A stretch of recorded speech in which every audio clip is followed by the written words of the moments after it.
Hello guys, welcome to ironic piston. स्वागत है आपका एक और नई वीडियो में।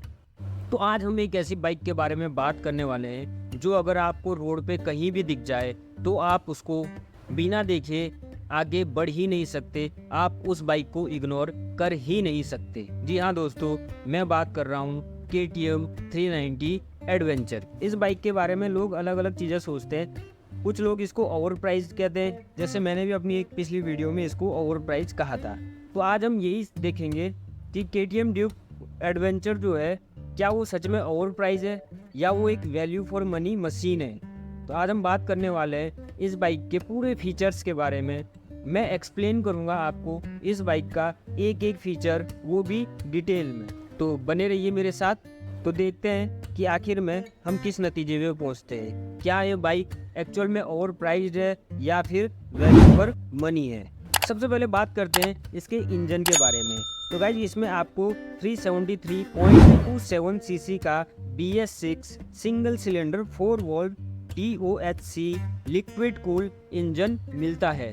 यही इंजन आपको KTM RC 390 में भी मिलता है और यही इंजन आपको KTM ड्यूक 390 में भी मिलता है। बात करी जाए इस बाइक के मैक्स पावर के बारे में, तो यह जो बाइक है आपको 43.5 PS की मैक्स पावर प्रोड्यूस करता है 9000 RPM पर। बात करें इस बाइक के मैक्स टॉर्क की, तो यह बाइक आपको 37 Nm का टॉर्क प्रोड्यूस करता है 7000 RPM पर। बात करते हैं सबसे पहले इस बाइक की कुछ डायमेंशन के बारे में। तो इस बाइक की जो लेंथ है वो है 2154 mm। बात करें इस बाइक की चौड़ाई की, तो वो है 900 mm। इस बाइक का व्हील बेस है 1430 mm। बात करें इस बाइक की ग्राउंड क्लियरेंस की, वो आपको देखने को मिलती है 200 mm। बात करें इस बाइक के सेडल हाइट की, तो वो है 855 mm। बात करें इस बाइक का जो कर्व वेट है वो आता है 177 kg।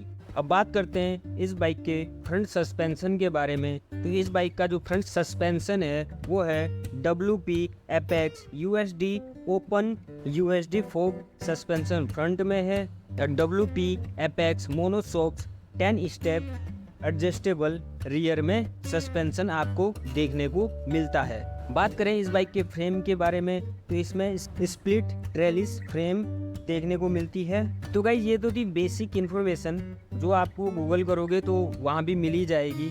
अब बात करते हैं इस बाइक के स्पेशल फीचर्स के बारे में जो इस बाइक को और बाइकों से अलग करते हैं। वो है जैसे स्लीपर क्लच।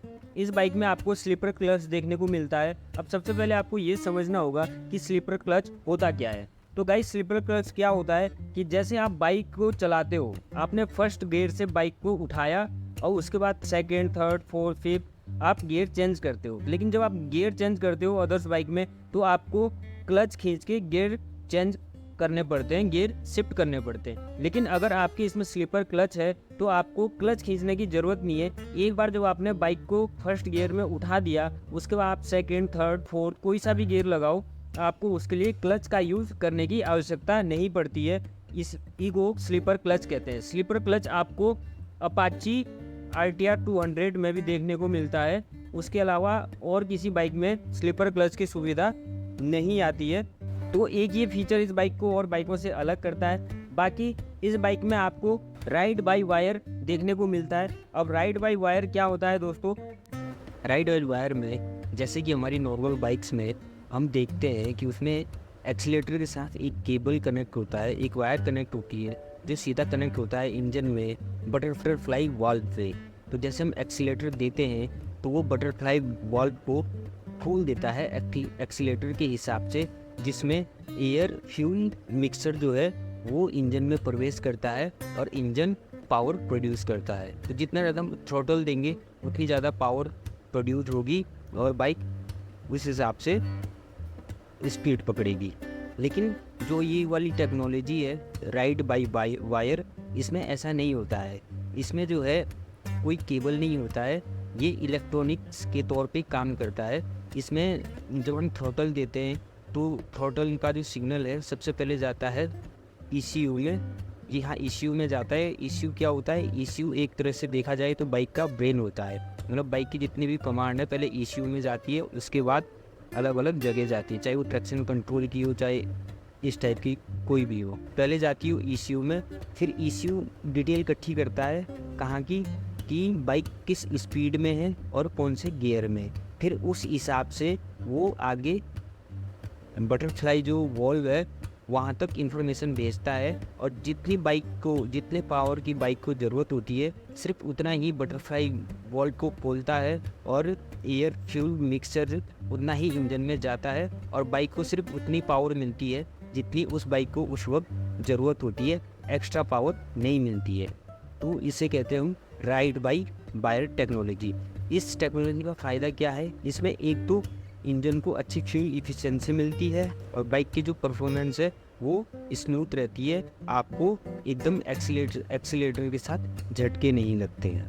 तो ये है राइड विद वायर टेक्नोलॉजी। ये अक्सर बड़ी बड़ी बाइकों में आती है, जैसे आपकी 800 सीसी की बाइक होगी, 900, 1000 सीसी की बाइक होगी, बड़ी बड़ी बाइकें होगी, उनमें आती है। लेकिन KTM ने ये टेक्नोलॉजी इस बाइक में दी हुई है। बात करते हैं अगले फीचर के बारे में जो इस बाइक को और बाइकों से अलग करती है। तो अगला जो फीचर है वो आता है ट्रैक्शन कंट्रोल। 200-300 सीसी की बाइकों में आपको किसी भी बाइक में ट्रैक्शन कंट्रोल नहीं देखने को मिलेगा, लेकिन इस बाइक में KTM ने ट्रैक्शन कंट्रोल भी दिया है।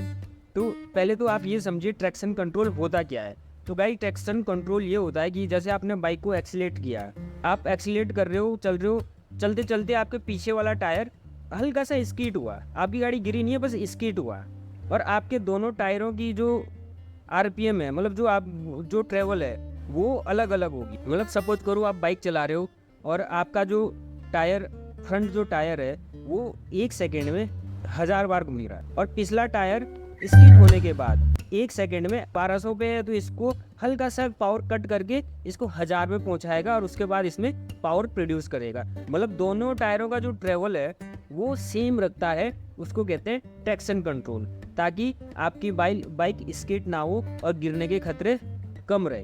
तो आप सोच ही सकते हो कि इस बाइक में KTM ने क्या गजब गजब के फीचर दे रखे। अब बात करते हैं एक दो और बेसिक फीचर है। डुअल चैनल ABS आजकल आपको हर बाइक में देखने को मिल रहा है, लेकिन इस बाइक में कॉर्नरिंग ABS भी आपको मिलता है दोस्तों, जो आपकी बाइक को जब आप कॉर्नरिंग कर रहे होते हो, जब आप कॉर्नर पे बाइक को चला रहे होते हो, लीन करके चला रहे होते हो, उस टाइम भी गिरने नहीं देता, स्टेबल रहता है। ये जो कॉर्नरिंग ABS होता है ये हाई बाइकों में आता है, जो सुपर बाइक्स होती है, जैसे जो 1000 सीसी की, 800 सीसी की, 1200 सीसी की जो बाइक्स होती है, उनमें ये फीचर होता है कॉर्नरिंग ABS का। ये तो KTM आपको ये 390 एडवेंचर में ये भी फीचर दे रहा है। और दोस्तों कॉर्नरिंग ABS के अलावा इसमें ऑफ रोडिंग ABS भी आता है। अब ऑफ रोडिंग ABS क्या हुआ, तो आप इसको समझो।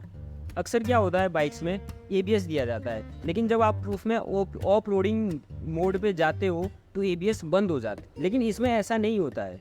इसमें क्या होता है, इसमें एक तो ABS जो रियर टायर का ABS बंद हो जाता है। जब आप जो KTM में जो ऑफ रोडिंग ABS है वो फ्रंट टायर का ABS ऑन रहता है, लेकिन उसकी जो कैपेसिटी है वो कम कर दी जाती है। मतलब जिस तरीके से वो ऑन रोड वर्क करता है उसके हाफ या उससे भी कम वो ऑफ रोडिंग में वर्क करता है, लेकिन ऑन रहता है और जितना हो सके बाइक को स्टेबल रखने की कोशिश करता है। तो ये हुआ आपका ऑफ रोडिंग ABS। तो ये सारी फीचर है गाइस जो आपको इसमें मिलते हैं, जो कि 200-300 सीसी की किसी भी और बाइक में आपको देखने को नहीं मिलते। तो इस हिसाब से अगर देखा जाए तो इस बाइक का जो प्राइस है वो वर्थ है। तो इस बाइक का जो प्राइस है वो है 3.39 लाख से 3.61 lakh ex showroom price Delhi. तो मेरे हिसाब से जहाँ तो मुझे तो ऐसा लगता है कि जो इसमें फीचर दिए गए हैं उस हिसाब से यह बाइक वर्थ है, इसका जो प्राइस है वो वर्थ है।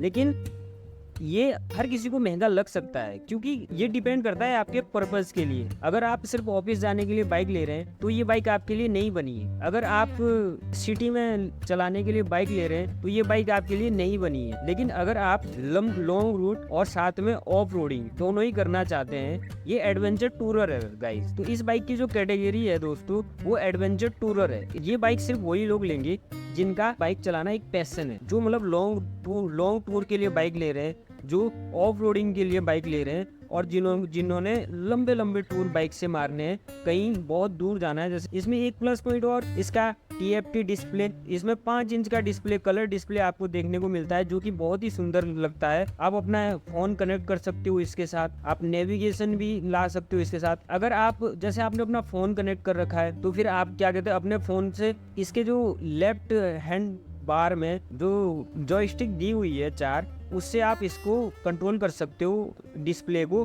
तो इसमें आप कॉल को रिसीव कर सकते हो, कॉल को कट कर सकते हो, आप इसमें सॉन्ग की वॉल्यूम अप कर सकते हो, सॉन्ग की वॉल्यूम डाउन कर सकते हो, आप इसमें क्या कहते हैं नेक्स्ट सॉन्ग चेंज कर सकते हो। तो इस तरीके से अलग अलग फीचर है इसमें। बाकी जितना भी है ट्रैक्शन कंट्रोल, ABS और ये सारे जो है, इन सबको आप इसी कंट्रोल से कंट्रोल कर सकते हो। तो गाइस मुझे ऐसा लगता है कि यह जो बाइक है ये वर्थ इट है। और आपको क्या लगता है प्लीज़ कमेंट्स में ज़रूर बताना। आई होप आपको मेरी वीडियो पसंद आई होगी। पसंद आई है तो प्लीज़ वीडियो को लाइक करें और मेरे चैनल को सब्सक्राइब करें। अगर आपको मेरी वीडियो में कोई कमी लगती है तो प्लीज़ कमेंट्स में ज़रूर बताएं। मैं अगली वीडियो में उसे सुधारने की पूरी कोशिश करूँगा। तो मिलते हैं अगली वीडियो में, तब तक के लिए पीस आउट।